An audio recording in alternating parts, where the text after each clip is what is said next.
உள்ளதை கொண்டு மேன்மையானதை பெற்றுக் கொள்ளுங்கள் என்ற தலைப்பு தான் இந்த செய்திகளுக்கு கொண்டிருக்கோம். லூக்கா 16ஆம் அதிகாரத்துல 1 முதல் 9 வருஷம் வரைக்கும் நம்ம வாசிக்கப்பட்டது. அங்க ஒரு சம்பவத்தை குறித்து சொல்லப்பட்டிருக்க. என்ன? ஒரு ஐஸ்வர்யவான் ஒருவன் இருக்கிறான். அந்த ஐஸ்வர்யனுக்கு ஒரு உக்கிரனக்காரர், அதாவது பொறுப்பாளர். அவர் என்ன பண்றாருன்னா, அந்த உக்கிரனக்காரனை ஐஸ்வர்யம் உள்ளவன் என்ன பண்றான்னு சொன்னா, அவனை வேலையை விட்டு அவனை அனுப்பி விடுகிறான். அவனுடைய உக்கிரனக்காரங்க பொறுப்பாளர் எனக்கு ஒப்புவி என்று சொல்லி அனுப்பிவிடுகிறான். இப்போ எஜமானுடைய அந்த சந்தோஷத்தை எப்படி பெற்றுக் கொள்வது? எஜமானியை துரத்தி விட்டார்.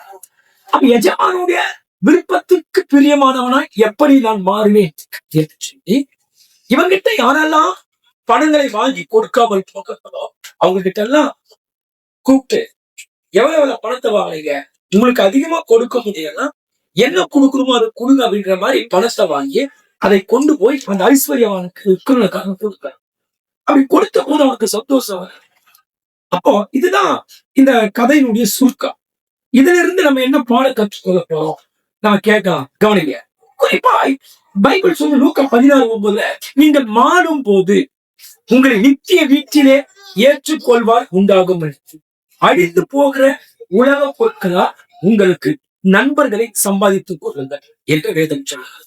கவனிங்க. மாறும் போதுன்னா என்ன அர்த்தம்? அதாவது நீங்க சாகும் போது, நீங்க மறிக்கும் போது, உங்கள் ஜீவன் இந்த சரீரத்தை விட்டு இந்த உடலை விட்டு போகும்போது நீங்கள் நித்தியத்திற்கு போவீர்கள் அல்லவா? அப்படி அந்த நித்தியத்திற்குள் போகும்போது உங்களுக்கு அங்கே அந்த நித்தியத்திலே பலன் உண்டாகக்கூடிய அளவுக்கு இந்த பூமியிலே அற்பமானவைகளை கொண்டு மேலானவைகளை நீங்கள் பெற்றுக் கொள்ளுங்கள் என்று சொல்லி இங்கே சொல்லப்பட்டது. இதுல இருந்து ஆண்டு என்ன நமக்கு சொல்ல வர்றாருன்னா, பூமிக்குரிய வாழ்க்கை ஒன்று உண்டு, பரலோக வாழ்க்கை என்று.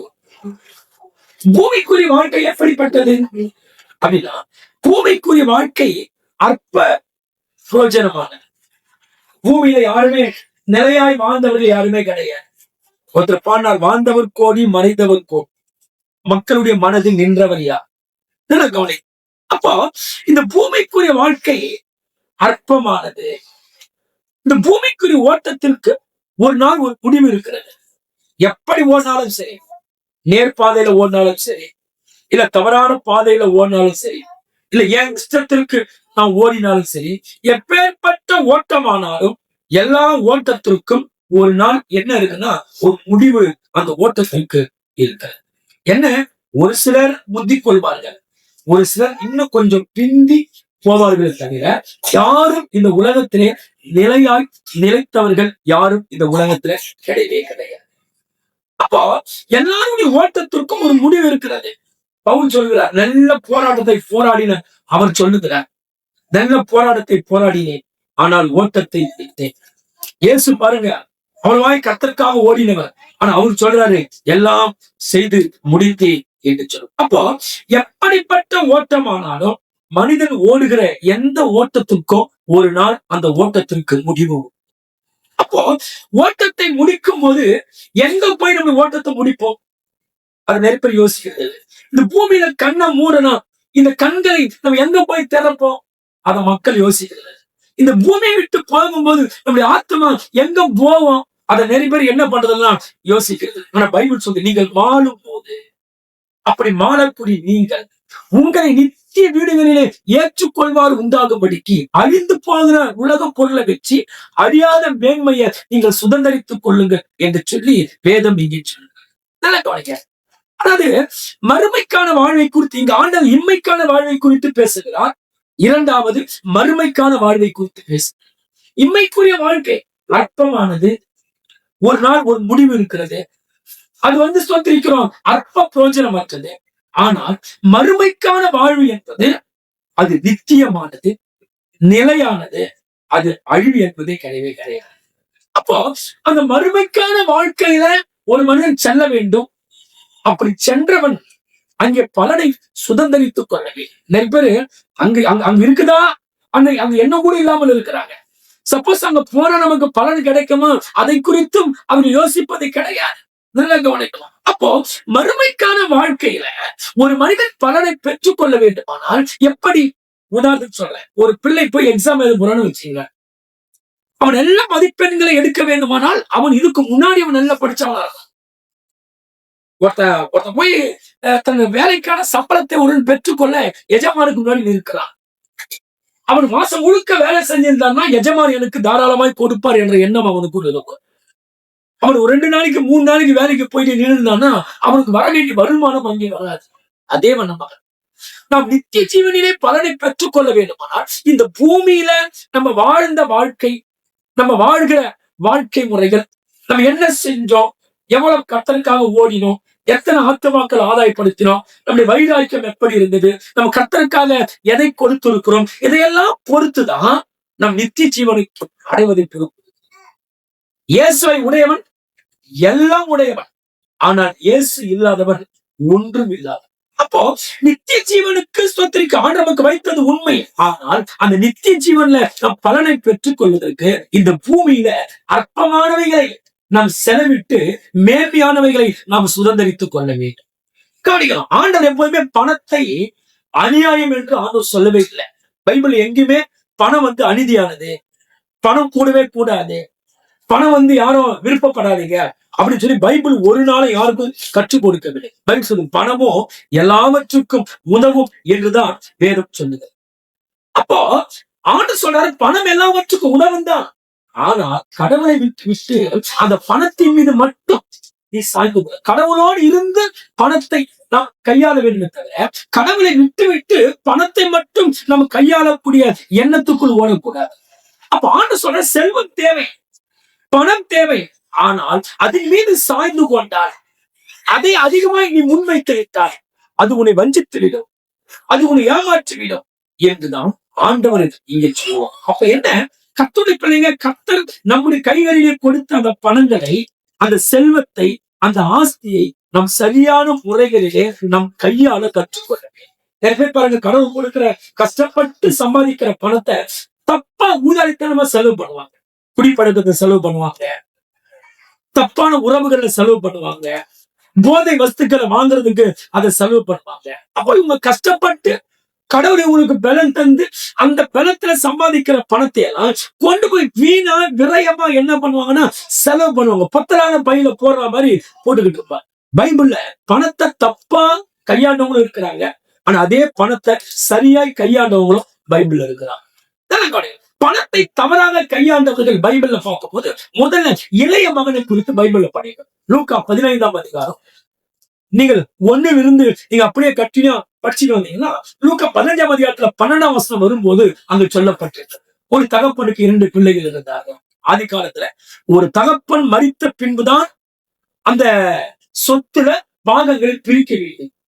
இப்போ நிறைய குடும்பங்கள்ல அது மாதிரி சட்டங்களை கடைபிடிக்கிறார். ஆனா சிலர் சாவதற்கு முன்பாகவே ஆஸ்திகளை பிரிக்கும்படியே கேட்டுக் கொள்வார்கள். இந்த கெட்டகுமாரன் யூதர்களுடைய கலாச்சாரத்துல தகப்பன் மரித்த பின்புதான் என்ன பண்ணும், பாகங்களை பிரிக்க வேண்டும். ஆனா இளையவன் போய் கேட்கிறான், எனக்கு பாகங்களை நீ செத்த பின்பல்ல, இப்பவே நீ எனக்கு பிரிச்சு கொடு என்று சொல்லி தகப்பன் இடத்துல அந்த பாகங்களை பிரித்து எடுத்துக்கொண்டு இவன் தூர தேசத்துக்கு கடந்து ஏன் போறான்? தன் சொந்த விருப்பங்களை, தன் சொந்த ஆசைகளை இவன் அனுபவிப்பதற்கு அப்பா ஒரு முட்டுக்கட்டியா இருக்கிறார். எப்பவுமே நான் ஆசைப்படுறத அனுபவிக்கிறதுக்கு எங்க அம்மா ஒரு தடையா இருக்கிறாங்க, எங்க அப்பா ஒரு தடையா இருக்கிறாரு, சர்ச்சு ஒரு தடையா இருக்குது, பாஸ்ட் ஒரு தடையா இருக்கிறாரு, சத்தியம் ஒரு தடையா இருக்குன்னு சொல்லி அதை பெரிய விஷயமா நினைக்கிறாங்க. வாழ்க்கையில ரொம்ப சீக்கிரம். அப்போ தன் சொந்த விருப்பங்களை, ஆசைகளை இவன் அடைவதற்கு தகப்பன் ஒரு தடையா இருக்கிறார். எப்பவுமே ஆசைப்பட்டதெல்லாம் அடையணும்னு நினைக்கிறது மனிதனுக்கு அது இயல்பு கிடையாது. அது நல்ல மனிதனுக்கு அடையாளம் கிடையாது. நான் விரும்புவதையெல்லாம் பெற்றுக்கொள்ள வேண்டும், அது ஒரு நல்ல மனிதனுக்கு அடையாளம் கிடையாது. எது நன்மையோ, எது கர்த்தருக்கு சித்தமோ, எது நம்மளை நல்வழியில் நடத்துமோ அதை மட்டும் அனுபவித்தால் போதும். ஆசைப்பட்டதை எல்லாம் அனுபவிக்க வேண்டும் என்று அனுபவிக்க. அதான் பவுல் சொன்ன, எல்லாவற்றையும் அனுபவிக்க எனக்கு தகுதி இருக்குது, ஆனா எல்லாம் எனக்கு தகுதியா இருக்காது. எதை அனுபவிக்கணுமோ அதை மட்டும்தான் நான் அனுபவிப்பேன்.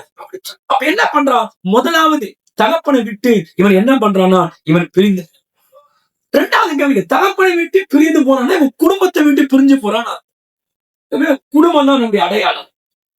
நம்ம யாராச்சும் எங்கிருந்து வரீங்க, எந்த ஊருக்கு கேட்டாலும் சொல்லுவோம், நான் இந்த ஊர்ல இருக்கிறேன், இன்னாருடைய மகன், இந்த கிராமத்துல இருக்கிறேன் என்று சொல்லி. அப்போ நம்முடைய சமுதாயத்திற்கு அடையாளம் காட்டக்கூடியது எது?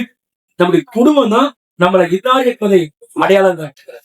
அப்போ இவனை அடையாளம் காட்டக்கூடிய அந்த இவன் குடும்பத்தை இவன் என்ன பண்ணா, இவன் கைவிட்டு விட்டு இவன் என்ன பண்ணான்னு சொன்ன தகப்பனை விட்டு இவன் தூரமாய் போய்விட்டான்.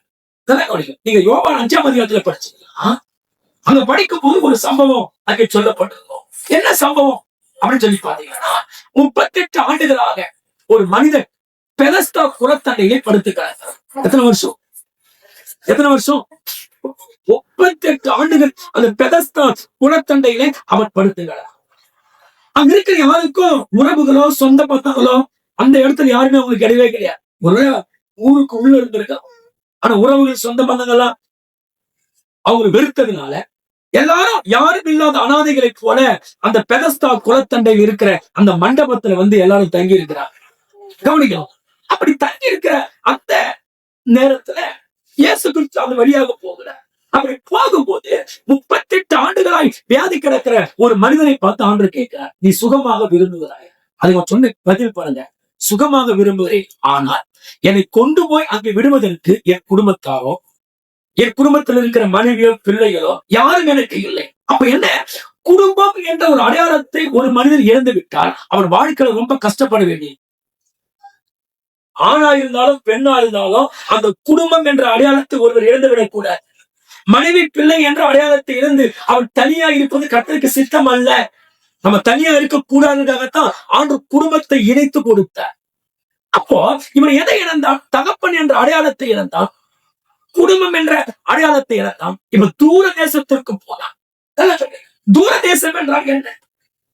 யூதர்கள் அல்லாத, விருத்த சேதனம் பண்ணாத, உடன்படிக்கைக்கு தூரமாக இருக்கிற, சத்தியத்திற்கு தூரமாக இருக்கிற, கற்பனைகளுக்கு தூரமாக இருக்கிற அந்த இடத்துக்கு என்ன பண்றான்னு சொன்னா இவனுக்கு. அப்ப தூரம் என்றால் எது? ஒரு ஒத்து வராத இடத்துக்கு போய் வார பாருங்க, சத்தியத்திற்கு எதிர்மாறாக இருக்கிற இடத்துக்கு போய் வார பாருங்க, சத்தியத்துக்கு எதிர்மாறாக இருக்கிற மக்களோடு கூட போய் பழகிற பாருங்க, சத்தியத்துக்கு ஒத்து வர இடத்துல போய் உட்கார பாருங்க, சத்தியத்துக்கு ஒத்து வராத இடத்துல போயிட்டு நம்ம நேரங்களை செலவழிக்கிற பாருங்க. இதுதான் தூர பிரயாணம் பண்ற அடையாளம். அப்ப என்ன பண்ண, இப்படி போய் இவன் சமுதாயத்துல இவன் என்ன பண்ண சொல்ல சீர்கட்டு போனான். அப்போ தகப்பனை விட்டு அந்த குடும்பம் என்ற உறவை விட்டு யாரெல்லாம் தூரம் போகிறாரோ அவங்க வாழ்க்கையில் சீர்கட்டு போயிருவாங்க. நமக்கு ஒரு குடும்பத்தை கர்த்தர் கொடுத்து இருக்கிறார். சபைக்கு, சபைதான் நம்முடைய குடும்பம், சபைதான் நம்முடைய வீடு.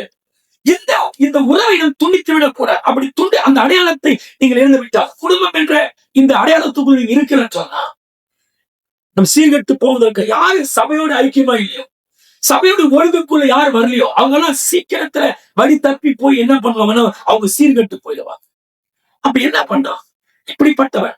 தகப்பனை விட்டு இவன் கொண்டு போன எல்லா ஆஸ்திகளை என்ன பண்ண சொன்னா பொறுப்பற்ற முறையில, வீணான முறையில எல்லா பணத்தை வீணாய் விரயம் செய்து கட்டுப்பாடு இல்லாமல் வாடாகி, கட்டுப்பாடு இல்லாமல் வாடுகிற பிள்ளைகளா உத்தரவாதமா சொல்லலாம், அவர்கள் நிச்சயமாய் நல்லதை பெற்று வாழ முடியாது. அவர்கள் கெட்டு போய் தான் வாழ.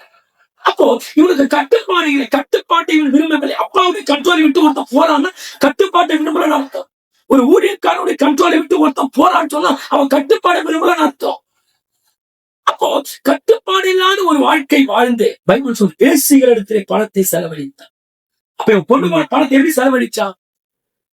வேசிகள் இடத்துல செலவழித்து என்ன பண்ணா, ஊதாரித்தனமாய் எல்லாவற்றை அழிச்சு. நீங்க கூட நிறைய பாருங்க, பணத்தை எல்லாம் கொண்டு போய் குடிப்பழக்கத்துக்கு, போதை வஸ்துக்களுக்கு, விபச்சாரங்களுக்கு, வேசித்தனங்களுக்கு, வெத்தலை வாங்குறதுக்கும், தூள் வாங்குறதுக்கும், பீடி வாங்குறதுக்கும், புடலை வாங்குறதுக்கும், ஆன்ஸ் வாங்குறதுக்கும், போதை வஸ்துக்களால் உடம்பு கெடுத்துக்கிறதுக்கும் இப்படித்தான் இந்த பணங்களை ஊதாரித்தனமாய் விரைவு செலுத்துகிறார்கள். அப்போ கடவுள் நமக்கு கொடுத்த எல்லாம் அவருடையது. லூக்கா 16ஆம் அதிகாரத்துல பார்க்கும்போது ஒரு ஐஸ்வர்யம் உள்ள ஒரு மனிதன் இருந்தான். பைபிள் ரத்தாம்பரமும் வெளியேறப்பட்ட வஸ்திரமும் கொடுத்திருந்தார். ரத்தாம்பரம் என்பது என்னன்னா ஊதாரி சாயம் போட்ட ஒரு மிக உயர்ந்த வஸ்திரம். கவனிங்க, இது யார் உடுத்துவாங்க? ராஜ குடும்பத்தில் இருக்கிறவங்க தான் அந்த ஊதாரியான வஸ்திரத்தை உடுத்துவாங்க. இன்னொன்னு, ராஜ குடும்பம் இல்லைன்னா அந்த உயர்குடியினை பிறந்தவர்கள் தான் அப்பேற்பட்ட வஸ்திரத்தை என்ன பண்ணுவாங்கன்னா அவர்கள் உடுத்த ஆரம்பிப்பாங்க. அப்போ இவன் யார்? உயர்குடியிலே பிறந்த ஒருவன் இந்த ஐஸ்வர்யவான். ஆனா அப்பேற்பட்ட இவன் பணத்தை எல்லாம் சுகபோகமாய் செலவழித்தான். எதற்கு? புசிப்பதற்கு, குடிப்பதற்கு, உடுத்துவதற்கு, வீணாய் செலவு செய்வதற்கு, இதற்காக செலவழித்தார். யூத சரித்திரத்துல ரோம சரித்திரத்துல ஒரு காரியம் சொல்றாங்க. ரோமர்கள் குடித்தே பணத்தை ஊதாரித்தனமாய் செலவு பண்ணி ராஜ்யத்தை இழந்தாங்க. ஒரு பங்கன் பண்ணா ஏகப்பட்ட சாராயம், ஏகப்பட்ட உணவுகள் எல்லாத்தையும் சாப்பிட்டு வாந்தி பண்ணக்கூடிய அளவுக்கு பணத்தை வீணாய் செலவு பண்ணுவார்கள். அப்போ அநேகர் பணத்தை என்ன பண்றாங்க? இப்படி அவதூறாக, தவறுதலாக, வீணான வழியிலே பிரயோஜனம் இல்லாமல், பலன் இல்லாமல், மறுபடியும் இவங்க செலவு பண்ண பணத்துக்கெல்லாம் மறுபடியும் பலன் இருக்குமானா ஒண்ணுமே இருக்கா, எங்கேயோ கொண்டு போய் கொட்டி இருப்பாங்க. ஆனா அதே நேரத்தில் பைபிள் பாருங்க, பணத்தை சரியாய் பயன்படுத்தியவங்க பைபிள் இருக்கிறாங்க. பைபிள் பேசி பாருங்க, அப்போஸ்தலரின் காலகட்டத்துல நிலத்தெல்லாம் வித்து கர்த்தர் வரப்போறார் என்று அறிந்து வீடுகளை ஆஸ்திகளை வித்து அதை கொண்டு வந்து பணமாக்கி வேதனுடைய பாதத்தை வச்சாங்க. ஆனா பேருந்து அந்த பணத்தை எடுத்துதான் போட்டாங்க. சொன்னா ஏழை விதவைகளுக்கு, திக்கற்றவர்களுக்கு, அனாதைகளுக்கு, கஷ்டப்படுற மக்களுக்கு, இப்படிப்பட்ட ஆட்களுக்கெல்லாம் என்ன பண்ணாருன்னா அந்த பணங்களை குறித்து ஏழை எளிய மக்களுடைய தேவைகளை செய்தார். பைபிள் சொல்லி இந்த ஏழைக்கு இறங்குகிறவன் கர்த்தருக்கு பரலோகத்தில் அவன் கருணை கொடுக்கிறான் என்று சொல்லி. அப்போ இந்த பூமியில நம்ம எதை செய்தாலும் நாம் பரலோகத்தில் போகும்போது அதற்கு பலனை பெற்றுக் கொள்ளக்கூடிய அளவுக்கு காரியங்களை நாம் செய்வேன். அதான் பைபிள் சொல்லி அழிந்து போவதை கொண்டு மேலான நன்மைகளை பெற்றுக்கொள்ள. இந்த உலகத்துக்கு எது அழிந்து போகும்? எல்லாமே அழிந்து போகும். வானமும் பூமியும் எல்லாம் அழிந்து போகும்.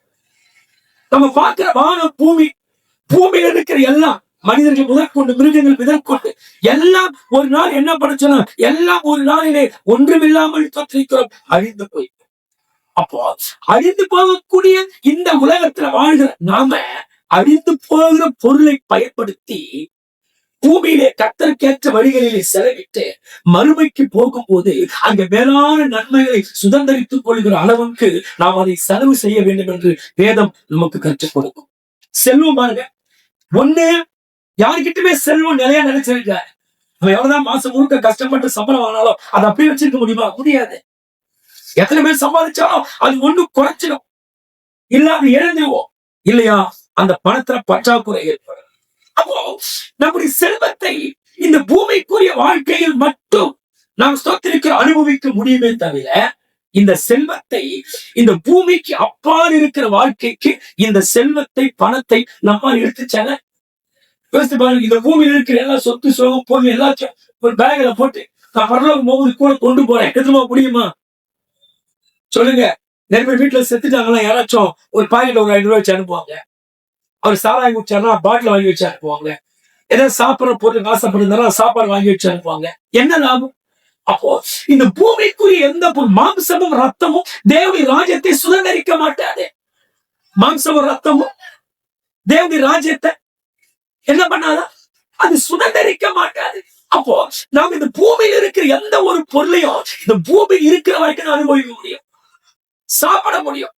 இந்த பூமி விட்டு நம்ம போயிட்டு போனா இந்த பூமிக்குரிய வாழ்க்கைக்கு அப்பால இந்த பூமிக்குரிய எந்த பொண்ணையோ பொருளையோ நாம் நேசித்தியா கூட செல்போனும் கூட கொண்டு போக முடியாது. இன்னைக்கு செல்போன் தான் நம்ம உயிரே, ஆனா இது கூட என்ன பண்ண முடியாது.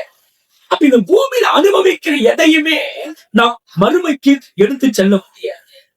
அப்ப எதைதான் எடுத்து செல்ல முடியும்? நம்ம இந்த பூமியில கடவுளுக்காக செய்த செயல்பாடு, நம்முடைய பக்தி, நம்ம வைராக்கியமா வாழ்ந்ததற்கான பலன், நம்ம ஊழியம் செய்ததற்கான பலன், நம்ம ரட்சிக்கப்பட்டு கர்த்தருக்காக நின்றோமே அதற்கான பலன், இதைத்தான் நாம் கொண்டு செல்ல முடியுமே தவிர வேற எதையும் நம்மால் கொண்டு செல்ல முடியாது. சாலமோன் பாருங்க, எவ்வளவு பெரிய அறிவாளி, ஞானி, ஐஸ்வர்யம் உள்ள, ஆனால் கேட்காத ஐஸ்வர்யத்தை உனக்கு தருகிறேன் என்று சொல்லி கொடுத்தார். சாலமோனுடைய காலத்தில் ஐஸ்வர்யம் ஒரு பொருட்டாவே எண்ணப்படல. ஆனா அப்பேற்பட்ட சாலமோன் சொல்றாரு, நான் தாயின் வயிற்றிலிருந்து வந்த போது நிர்வாணியாய் வந்தேன், வெறுங்கையோடு வந்தேன், இப்ப போகும்போது எப்படி போறேன்? நிர்வாணியாவே. இதோ ஐஸ்வர்யம் உள்ள யோபு என்கிற செல்வ சீமான் சொல்லுகிறார், நான் நிர்வாணியாய் வந்தது போலவே எப்படி போறேன்? நிர்வாணியாய் போகிறேன். பாபிலோன் சாம்ராஜ்யத்தை கட்டி எழுப்பின நேபுகாத்நேச்சார் சொல்லுகிறார், அவனுடைய ஆஸ்தியெல்லாம் பார்த்து ஆச்சரியப்பட்டு சொல்றாங்க, இது என்னால் உண்டானது. ஆனால் அப்பேற்பட்ட ஐஸ்வர்யம் உள்ள அந்த நேபுகாத் நேச்சர் 60 உயரத்துல தங்கத்தாலே சிலையை செஞ்சவன். ஆனா அவன் மறிக்கும் போது ஒன்றையும் போல என்ன பண்ணல. ஆக அலெக்சாண்டர் உலகையெல்லாம் தன் காலுக்கு கீழே கொண்டு வந்தார். 33 வயதிலே ரச காய்ச்சலினால் மறித்து போனார். அவர் மறிக்கிறதுக்கு முன்னாடி ஒரு வார்த்தை சொல்லிட்டு மறித்தார். நான் சாகும் போது சவப்பேட்டுக்கு வெளியே ஓட்டையிட்டு என் கைகளை 2 கைகளை வெளியே தெரிபடி விட்டு என்னை சமுதாயம் அறிய என்னை கொண்டு போய் அடக்கம் பண்ணாங்க. அது கூட இருக்க வீரர்கள் கேட்டாங்க, ஏன், எதற்கு? எல்லாத்தையும் ஆண்ட அனுபவிச்சேன், ஆனால் இப்போது மறிக்கிறேன், எதையும் நான் கொண்டு போகிறேன், எல்லாம் இந்த பூமியோடு நான் சம்பாதித்தவைகளை விட்டு விட்டு போகிறேன், இதை நான் இப்போது அறிந்து கொண்டேன், இந்த உலகம் அறிந்து கொள்ளட்டும் என்று சொல்லி அந்த காட்சியினால் அவன் மறைத்தான். என்ன சொல்றேன், இந்த பூமிக்குரிய எந்த ஒரு பொருளை நாம் நேசித்தாலும் அதை இந்த பூமியை கடந்து நம்மால் அதை எடுத்து செல்ல முடியாது. ராக்கெட்ல போகும்போது வேணும்னா எல்லாத்தையும் கொண்டு போகலாம். ஆனா அதையும் தாண்டி நம்ம மறுமைக்கு செல்லும் போது இந்த பூமிக்குரிய எந்த பொருளையும், சின்ன சின்ன பொருளை கூட, ஒரு குண்டு ஊசியை கூட நம்மால் என்ன பண்ண முடியாதுன்னா அதை கொண்டு செல்ல முடியாது. இந்த தற்காலிக வாழ்க்கையில மட்டும் நம் கவனம் செலுத்தாமல் நிலையான மறுமையான வாழ்க்கை மீது நம்ம என்ன பண்ண சொன்னா நாம் கவனம் செலுத்தவே. மறுமையில நமக்கு என்ன பலன் கிடைக்கும் அது மீது கவனம் செலுத்தும். நம்ம போனா நமக்கு எவ்வளவு பலன் கிடைக்கும், நம்ம என்ன மகிமையில நம்ம என்ன போறோம், என்ன பலன் கிடைக்கும் என்பதையெல்லாம் நாம் சிந்தித்து என்ன பண்ண சொன்னா நாம் வாழக்கூடியவர்களாய் நாம் இருக்க வேண்டும். எப்பவுமே மறுமையில் நமக்கு எப்படிப்பட்ட பலன் உண்டு என்பதை இந்த பூமியில நம்ம கடவுளுக்காக ஓடுறது, நம்ம கடவுளுக்காக வாழ்வது, இதை பொறுத்துதான் மறுமையில் நமக்கு பலன் எப்படி இருக்கும் என்பதை நம்மால் விளங்கிக் கொள்ளலாம். கர்த்தர் கொடுத்தவைகளை கர்த்தருடைய பிள்ளைங்க நம் ஞானமாய் செலவு செய்ய நாம் கற்றுக்கொள்ள. கர்த்தர் நல்லா புத்துக்குதான் இருப்பாரு, ஆனா ஊதாரித்தனமா செலவு பண்ணுவாங்க, அனாவசியமா செலவு பண்ணுவாங்க. கர்த்தர் கொடுத்த ஆசீர்வாதங்களை, கர்த்தர் கொடுத்த செல்வத்தை நாம் ஞானமாய் செலவு பண்ண, ஞானமாய் அதை நாம் பயன்படுத்த வேண்டும். கவனிங்க, குறிப்பாய் இந்த தற்காலிக வாழ்க்கையை விட நித்திய வாழ்க்கைக்கு அதிக முக்கியத்துவம் கொடுக்கும்படி பைபிள் நமக்கு கற்றுக் கொடுக்கிறது. மக்களுடைய வாழ்க்கையில தாக்கத்தை உண்டாக்கக்கூடிய ஒரு காரியமாக நம்முடைய செல்வத்தை நாம் பயன்படுத்த வேண்டும். நம்முடைய செல்வத்தை நம்ம சரியா பயன்படுத்தி மற்றவங்களுக்கு ரட்சிப்பிட வழி நடத்துவதற்கோ, மற்றவங்களை கர்த்தருக்குள் நடத்துவதற்கோ எந்த அளவுக்கு நாம் பயன்படுத்துகிறோம் என்பதை நாம் உணர்ந்து கொள்ள வேண்டும். தலைவங்க, ஒரு வாலிபர் செய்தி சாட்சியை குறித்து நான் கேள்விப்பட்டேன். இது நிஜமா நடந்த ஒரு சாட்சி. நான் அப்பா அம்மா விட்டு ஓடி போயிடுவாரு. கடவுளை அறிந்தவர் தான், கடவுளை அறியாத மனுஷன் அப்பா அம்மா விட்டு ஓடி போயிடுவாரு. ஓடி போனா இப்ப வீடு வாசல் தங்குறது, அங்கங்க வழியில பட்டுக்கிட்டு இருப்பாரு. ஒரு உணவு கிடைக்காது, சாப்பிட கூட உணவு இல்லை. டீ கேட்டா டீ கொடுக்க மாட்டாங்க. அப்படி இருக்கும்போது ஒரு ஹோட்டல்ல டீ கடையில அவருக்கு வேலை கிடைக்குது. டீ எல்லாம் போட்டு கொடுத்துட்டு அப்படியே பேசிக்கிட்டு இருக்காரு. அதுக்கப்புறம் ஒரு ஹோட்டல்ல அவருக்கு வேலை கிடைக்குது. ஹோட்டல்ல கிடைக்கும் போது அப்படியே கொஞ்சமா வேலை செஞ்சு ஒரு முன்னேற்றம் வந்து நாளைக்கு ஹோட்டலுடைய ஓனராய் அவர் மாறுகிறார். ஓனராய் மாறின கடவுளை சில சந்தர்ப்பங்களை ஏற்றுக்கொண்டு என்ன பண்றாருன்னா, இவர் கஷ்டப்பட்டு அந்த வருமானத்தில் வரக்கூடிய பாதியை எடுத்து அந்த இவரை மாதிரி ஒரு காலத்துல இவர் பத்திருந்தாங்க ரோட்ல, அது மாதிரி ரோடுகளிலே படுத்திருக்கிற அனாதைகள், திக்கற்றவர்கள், பசி பற்றினோடும் கஷ்டப்படுறவங்க, அவங்களுக்கெல்லாம் பேக்கெட் பேக்கெட்டா உணவுகளை கட்டி கூட்டு போய் கொடுப்பார்.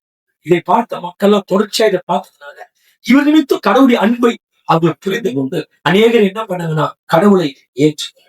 இதைதான் பைபிள் சொல்லுது, நீங்கள் மாறும் போது நித்திய வாசஸ்தலத்தில் உங்களுக்கு பலன் இருந்தாலும் அழிந்து போகிற பணம் பொருள் இவைகளால் நீங்கள் உதவி செய்து கடவுளுக்கு ஏற்றவண்ணமாய் பரலோகத்திலே பலனை பெற்றுக் கொள்வதற்கு ஏதுமாய் நீங்கள் இந்த பூமியில நம்ம பூமியில எதை செஞ்சாலும் அதற்கு பரலோகத்தில் பலன். ஒரு ஏழைக்கு ஒரு வஸ்திரம் கொடுத்தாலும் கூட அதுக்கு பரலோகத்தில் பலன். ஒரு ஏழைக்கு ஒரு வருஷம் தண்ணீர் கொடுத்தாலும் கூட அதுல பரலோகத்திலே பலன். அப்ப பைபிள் சொல்லி நீங்கள் எதை செய்தாலும் அதை பரலோகத்திலே பலனை பெற்றுக் கொள்வதற்கு ஏதுவாக நீங்கள் செய்யுங்கள் என்று சொல்லி வேதம் சொல்லுங்கள். அதனால கர்த்தருடைய பிள்ளைங்க, பணத்தை நாம் ஆளுகை செய்யவே தவிர பணம் நம்மை ஆளுகை செய்யக்கூடாது. நிறைய பேர் பாருங்க, பணம் அவங்க ஆளுகை செய்யும். பணம் சொல்ற மாதிரி எல்லாம் ஓடிக்கிட்டு இருப்பாங்க. பண ஆசைகள் ஓடிக்கிட்டு இருக்கிறவங்களா பணத்துக்கு அடிமைப்பட்டாங்க. பணத்தை நம்ம ஆசைக்கு கொண்டு வர வேண்டும். பணத்தின் ஆசைக்கு நம் இருதயத்தை சாய்த்து விடக்கூடாது. பணத்தை நாம் அடிமைப்படுத்த வேண்டும், பணத்துக்கு நாம் அடிமைப்பட்டுவிடக் கூடாது என்பதை வேதம் நமக்கு தெல்ல தெளிவாய் சொல்லுது. எவ்வளவுதான் பணத்தை ஓடி நம்ம பெற்று சேகரிச்சு வச்சாலும் பணத்தினால் நம்ம ஆத்மா ஒரு நாள் திருப்தி அடையவே அடையாது. எனக்கு தூங்குறீங்களே,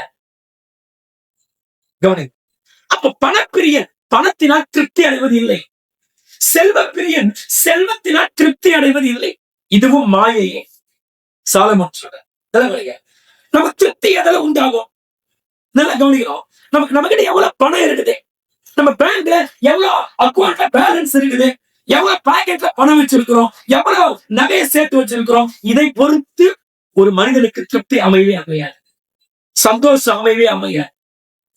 நிறைய பாருங்க, தேவையில்லாத வழிகளில அங்கங்க என்ன பண்ண பணத்தை செலவு பண்ணிட்டு கடன் என்ற குழிக்குள்ள என்ன பண்ணுவோம் சொல்லுவோம், அவங்க விட தாராளமா செலவு பண்ணிட்டு பண்ணக்கூடாத இடத்துல பணத்தை வாரி அரைச்சிட்டு கடன் என்ற ஆழமான குழிக்குள்ள என்ன பண்ணுவாங்கன்னா விழுந்துருவாங்க. அப்போ கர்த்தர் நமக்கு கொடுக்கிற செல்வத்தை முதலாவது நாம் அவருக்காக செலவு பண்ண கற்றுக்கொள்ள வேண்டும். அப்பதான் ஒரு திருப்தி கிடைக்கும். கடவுள் கொடுக்கிற, ஏன்னா இந்த பூமியில் இருக்கிற எல்லாமே எதுவும் நம்முடையது அல்லவே அல்ல. உதாரணத்துக்கு உங்களுடைய சரீரம், என் சரீரம் யாருக்கு சொந்தமானது? இது யாருடையது? சொல்லுங்க சொல்லுங்க. இந்த சரீரத்துக்குள்ள இருக்கிற உடல் உறுப்புகள், என்னுடைய கிட்னி, எனக்குள்ள இருக்கிற எல்லா அவயங்கள், இது யாருடையது? சொல்லுங்க, யாருடையது?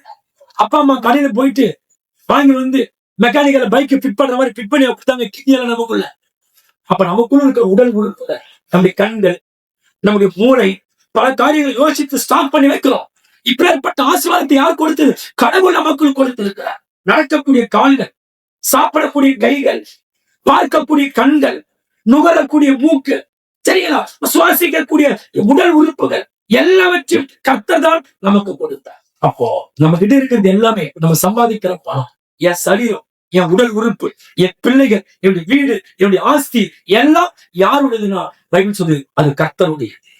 யாருடையதுங்க? பைபிள் சொல்லு பூமியும் அது நிறைவும் கர்த்தருடையது. சங்கீதம் 24:1. அப்போ நம்ம கிட்ட இருக்கிற எல்லா பொருளும் யாருடையதுங்க? சொல்லுங்க. எல்லாமே தோண்டலாம். எல்லாம் சொல்லுங்க பாருங்க. என்கிட்ட இருக்குது எல்லாமே எதுவும் எனக்கு சொந்தமானது அல்ல, எல்லாம் இரவல், எல்லாம் கர்த்தருடையது. அப்போ எதுவுமே நம்ம எப்படி வந்தோம்? வெறுமையா வந்தோம், வெறும் கையோடு வந்தோம். ஆனா வெறும் கையோடு வந்த நமக்கு இந்த பூமியில எல்லாவற்றையும் அவர் கொடுத்தார். அப்போ நம்ம கிட்ட இருக்கிற பணத்தை அவர் கொடுத்த எல்லாவற்றையும் நம்ம எப்படி செலவு பண்றது முக்கியம். ஆனா நல்ல கண்களை கொடுத்த அந்த கண்ணை எப்படி செலவு பண்ணிக்கிறேன், எப்படி பயன்படுத்த, நல்லதை பாக்குறேன், கெட்டதை பாக்குறேன். ஆனா நல்ல செவிகளை கொடுத்திருக்கிறார், அந்த செவிகளை எதுக்கு பயன்படுத்துற? ஆனா நல்ல வாயை கொடுத்த, இந்த வாயை எதுக்கு பயன்படுத்துற? துதிப்பதற்கா, சபிப்பதற்கா, திட்டுவதற்கா, எதுக்காக பயன்படுத்துறோம்? அவர் நல்ல கால்களை கொடுத்தார், இந்த கால்களை நம்ம எதற்காக பயன்படுத்துறோம்? தவறான வழியில போகலாம். அவர் நமக்கு நல்ல வேலை கொடுத்தார், வருமானத்தை கொடுத்தார், இதை எப்படி நாம் பயன்படுத்துகிறோம்? அப்போ நம்ம கிட்ட இருக்கிற எல்லாவற்றையும் நம்ம எந்த வழியில செலவு பண்றோம், எங்க கொண்டு போய் அதை போடுறோம் என்பதை நாம் நிதானித்து பார்க்க வேண்டும். எப்படி பண்ணுங்க? அப்ப உலகத்துக்கு நம்ம எதை செலவு செய்தாலும் சாத்திரிக்கிறோம், நம்முடைய சுயேஷ்டத்துக்கு நம்ம எவ்வளவுதான் வாரி இறைத்தாலும் நமக்கு அது ஒரு மனநிறைவை கொடுக்க. அப்போ கொஞ்சமா இருந்தாலும் நமக்கு மனநிறைவை கொடுக்க வேண்டுமானால் நாம் ஸ்தோத்திரிக்கிறோம். இதை கர்த்தருக்கோ, கர்த்தர் நிமித்தமா ஏழை எளிய மக்களுக்கோ, அவருடைய ராஜ்யத்திற்கோ நாம் செலவு பண்ணும் போதுதான் நம்ம இருதயத்துல ஸ்தோத்திரிக்க ஒரு மனநிறைவை பெற்று. எத்தனை பேர் கையில பணத்தை சம்பளத்தை வாங்கி வச்சுக்கிட்டு அப்பா மன நிறைவா இருக்குது எதுவுமே சொல்லி இருக்கிறீங்க? யாராவது சொல்ல முடியும்? நீங்க சாப்பிடுற உணவு நல்லா முழுக்க முழுக்க திருப்தியா சாப்பிடுவோம், சாப்பிட்டா அதோட மன திருப்தி வந்துருதான், அடுத்த முறை பசி வருது நமக்கு. வாங்கின சம்பளத்தை அடுத்த கிழமை செலவு பண்ணிட்டு அப்புறம் பணம் கிடைக்காத நிற்கிறோம். ஏன்? எந்த மனிதனும் பணத்தினால் திருப்தி அடையவே முடியாது. போஜன பிரியன் போஜனத்தால் திருப்தி அடைய முடியாது. சரீர தேகத்தை சந்தோஷப்படுத்துகிற மனிதன் சரீர தேகத்தினால் எந்த சுகத்தை பெற்றுக்கொள்ள முடியாது.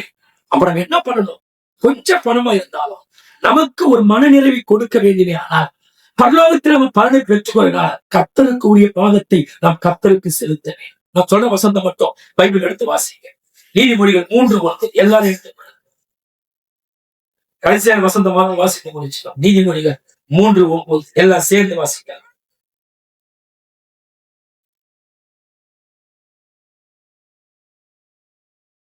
நீதிமொழிகள் 3:9 வாசி.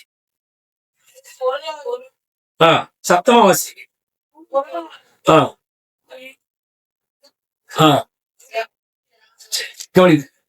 பைபிள் சொல்லுங்க, கர்த்தரை நம்முடைய பொருளால் நம்முடைய ஐஸ்வர்யத்தான் நாம் கர்த்தருக்கு முதலிட கொடுக்கும் போது, அவரை கனம் பண்ணும் போது நமக்கு அது மகிழ்ச்சி.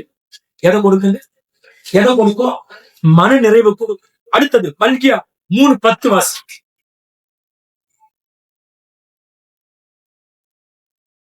வேகமா வாசி. மல்கியா 3:10.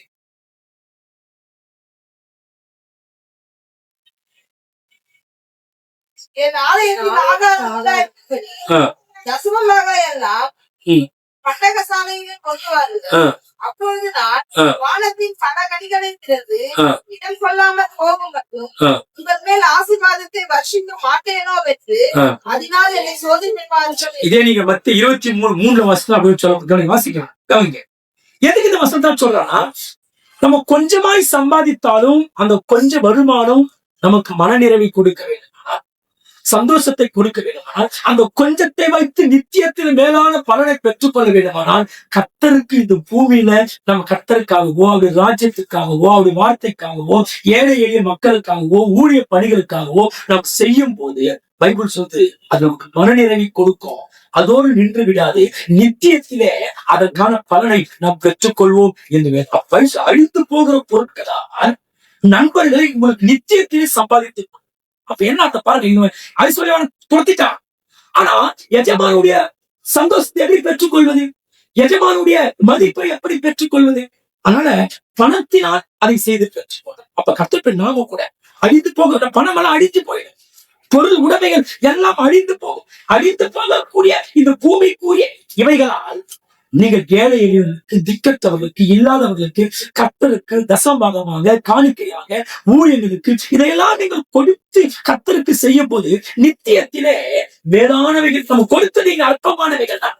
ஆனால் கர்த்தர் சமூகத்தில் பெற்றுக் கொள்ளும் போது மேலானவைகளை இதைத்தான் பைபிள் சொல்லி நீங்கள் பாடும் போது நித்திய வீட்டிலே உங்களை ஏற்றுக்கொள்வாறு உண்டாகும்படி அழிந்து போகிற பொருட்களால் நண்பர்களை சம்பாதித்து அழிந்து போகிற பொருட்களை கொடுத்து பலனை பரலோகத்தில் சம்பாதித்துக் கொள்ளுங்கள். அழிந்து போகிற பொருளை கொடுத்து பரலோகத்திலே மேன்மையை சம்பாதித்துக் கொள்ளுங்கள் என்று சொல்லி வேதம் சொல்லுகிறது. அநேகர் பாருங்க, அற்பமானதுக்கு ஆசைப்பட்டு மேன்மையானதை போட்டப்பட்டுருவாங்க.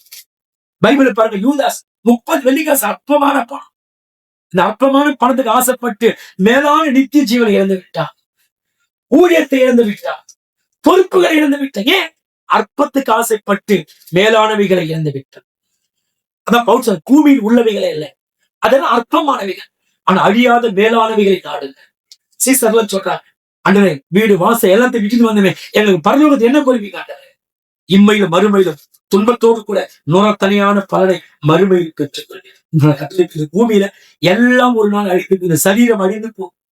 நான் வைத்திருக்கிற பணம், பொருள், நம்ம படிக்கிறது, நேசிக்கிறது எல்லாம் ஒரு நாள் அழிந்து போகும். எதுவும் பூமிக்குரிய காரியத்தை விட்டு மேலே ஒரு சிறு குண்டு ஊசிக்கு நம்மால் கொண்டு போக முடியாது. ஆனால் இப்பேற்பட்டு அழிந்து போகிற பொருட்கள் நித்திய வாழ்க்கைக்கு போகும்போது அங்கே பலனை பெற்றுக்கொள்வதற்கு ஏதுவாக அழிந்து போகிற பொருளை இந்த பூமியிலே நன்மைக்கு எதுவாய், உங்கள் பலனுக்கு எதுவாய் நீங்கள் பயன்படுத்துவீர்கள். வேதம் கற்று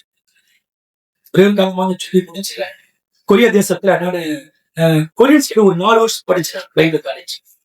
அவங்க சில சாட்சியெல்லாம் சொல்லுவாங்க. அவங்க சபைகள்ல அவங்க சபை வளர்ச்சிக்கு ஏதுவான சில காரியங்களை சொல்லுவாங்க. என்ன அப்படின்னா, வாரத்துல ஒரு குறிப்பிட்ட நாள்ல மோரு, பால், பிரெட் இதெல்லாம் என்ன பண்ணுவாங்க, எக்கச்சக்கமான பால் பிரெட் வாங்கி வச்சுட்டு அந்த வழியாய் போகக்கூடிய ஏழை எளிய மக்கள், பசி பட்டினி உள்ள மக்கள் எல்லாருக்கும் அதை கொடுத்துக்கிட்டே இருப்பாங்க. காசு இலவசம் கொடுக்கவும் நிறைய ஜனங்க அதை பசிக்கும் பட்டினிக்கும் வருகிற மக்கள் அதை வாங்கி சாப்பிட்டு சாப்பிட்டு சாப்பிட்டு அந்த சபை குறித்த எண்ணம் அவங்க எவ்வளவு கடவுளுக்காக செய்யறாங்க இந்த மனநிலை அவங்க கேட்டுட்டு காலப்போக்கில் யாரெல்லாம் இதை ஒவ்வொரு நாளும் புசித்தாங்க, அதுல பல மக்கள் ரட்சிக்கப்பட்டு திருச்சொல்லி அழிந்து போகிற பொருட்களா நண்பர்களை சம்பாதித்து வந்தாரு. அழிந்து போகிற பொருளை கொடுத்து கர்த்தருக்கு ஏதுவான பலனை சுதந்திரித்து அப்ப நாம கூட அழிந்து போகிற பொருளை பெருசா நினைக்காது, அது தாராளமா இந்த பூமியில செலவு பண்ணி அழியாத மேன்மையை பரலோகத்தில் அழிந்து போகிற பொருட்களா அதிகமா அடிமைப்பட்டு போயிடாது. ஐயோ அழிந்து போகிற பொருள் எப்படி செலவு பண்ணவே யோசி, அது அழிந்து போகக்கூடியது. அதனால அழிந்து போகிற பணம், பொருள், ஆஸ்தி இவைகளா பூமியில நீங்கள் செய்ய வேண்டிய காரியங்களுக்கு கடவுளுக்கு செய், அதனால் நித்தியத்திற்கு போகாது மேலான நன்மைகள். ஒரு உதாரணம், ஒரு காரியத்தை சொல்ற பாருங்க. இந்த மீன் பிடிக்கும்போது எப்படி பிடிப்பாங்க, ஒரு சின்ன புழு அற்பமானது, காலில் மிதிச்சு சாவடிக்கிறது. இந்த அற்பமான புழுவை போட்டு பெரிய மீனை பிடிப்பாங்க. பார்த்து அது மாதிரிதான் அழித்து போகக்கூடிய பொருளை கடவுளுக்கு செலவு பண்ணி, அழிந்து போகிற உணவைகளை கடவுளுக்கு செலவு பண்ணி, அழியாத மேன்மைகளை, நிலையான மேன்மைகளை பரலோகத்துல நீங்கள் பெற்றுக் கொள்ளுங்கள் என்பதைத்தான் இந்த 16:9 லூக்கா நமக்கு கற்றுக் கொடுக்கிறது. அந்த தேவ பிள்ளைகளே, பரலோகத்தில் எவ்வளவு பலன் இருக்கும் என்பதை நாம் அழித்து போகிற பொருள் இந்த பூமியில் எப்படி செலவு பண்றோம், எப்படி செலவழிக்கிறோம், யாருக்கு கொடுக்கிறோம், முதல்ல யாருக்கு கொடுக்கிறோம், இல்ல முதலாவது குறியில எங்க எடுக்கிறோம், இதெல்லாம் கர்த்தர் காண்கிறார் அர்த்தமா. அதனால பவுல் சொல்றார், நான் எல்லா லாபமான எல்லாம் விட்டு கிறிஸ்துவுக்காக நஷ்டமாக எங்க குப்பையாக இருக்கிறது. அப்ப அவர் எவ்வளவு மேன்மையா யோசிப்பாரு. அதனால அழிந்து போகிற பொருள் எது நம்ம கூட வராது, அதை உயிரா நினைக்காது, அதை புடிச்சு வச்சுக்கோங்க. ஐயோ, அதை எப்படி கொடுத்துருவேன் அப்படி யோசிக்காதீங்க. அதை நீங்க தாராளமாய் செலவு பண்ணும்போது, நீங்க நித்திய நிலையான வாழ்க்கைக்கு போகும்போது நீங்க எதிர்பார்க்காத பலனை விசுவாசம் என்பது அதுதான். இங்க மட்டும் கடவுள் ஆராய்ச்ச போது விசுவாசம் அது இல்லை. அழிந்து போகிற இந்த ராஜ்யத்தை விட்டு அழியாத நித்திய ஜீவனுக்குள் போகும்போது என் பலன் என்னவா இருக்குன்னு சொல்லி பிரயாசப்படுகிறோமே, அதுதான் ஒருத்தருடைய கண்களை